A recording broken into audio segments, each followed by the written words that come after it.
As we approach Christmas, many of us reflect on the birth of Christ. The question is this: why is it so significant? Why did the coming of Christ over 2,000 years ago change the world forever? Today I want to explore the theological and the historical significance of the birth of Christ, what it means for us, right? And why is it the cornerstone of our faith? The birth of Christ wasn't a random event. We're talking about a fulfillment of centuries of prophecy. In the book of Isaiah, chapter 7, verse 14, which is hundreds and hundreds and hundreds of years ago before Christ is historically recorded, he writes this. He foretold and he said, "The virgin will conceive and give birth to a son, and will call him Emmanuel." The name Emmanuel means God with us, pointing to Jesus as God coming to dwell among his people. We go a little bit further and we look at Micah chapter 5 verse 2. He also prophesied that the Messiah would be born in Bethlehem, which is a very small and seemingly insignificant town. Because he says that Bethlehem was a small among the clans of Judah.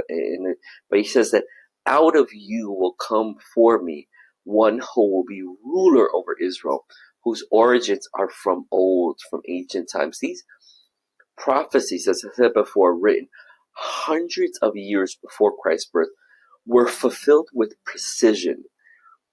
They showed us that God had a plan all along, a divine plan to redeem his people through Jesus. Now, I'm going to add something here that's not the intention of this video, but I'm going to add this in terms of from a prophecy standpoint. If you just look at just the book of Matthew alone, the writer, he's constantly writing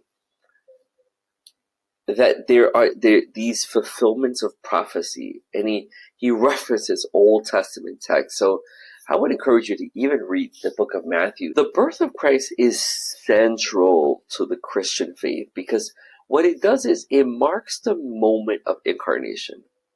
When God became flesh, we see in John chapter 1 verse 14, it says that the Word became flesh and made his dwelling among us. We see his glory, the glory of the one and the only Son who came from the Father.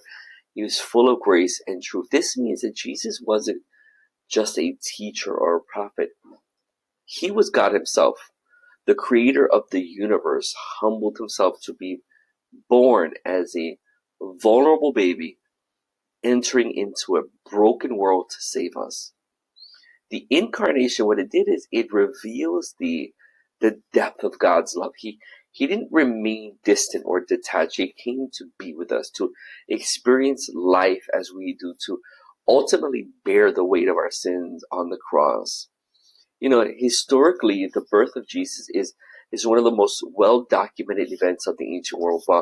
While the Gospels give us the theological significance, they also align with the historical accounts. For example, in Luke chapter 2, verses 1 through 3, it mentions a census under Caesar Augustus, and it aligns actually with the Roman historical records. And you can fact check that, right? Matthew 2, chapter 1, it notes that Jesus was born during the reign of King Herod, whose rule is well documented in Jewish and Roman history. Non-Christian historians like Josephus and Tacitus also mention Jesus, affirming that he was a real person who lived in Judea during that time. While they don't fully recognize his divinities, their writings validate the historical reality of his existence.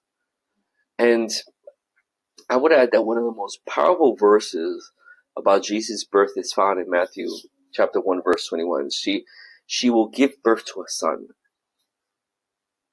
right? And that you are to give his name Jesus because he will save his people from their sins. The name Jesus is derived from the Hebrew name Yeshua, meaning the Lord saves. His birth wasn't just an event. It was the beginning of God's ultimate plan for redemption. Without the birth of Christ, there would be no cross. There would be no resurrection.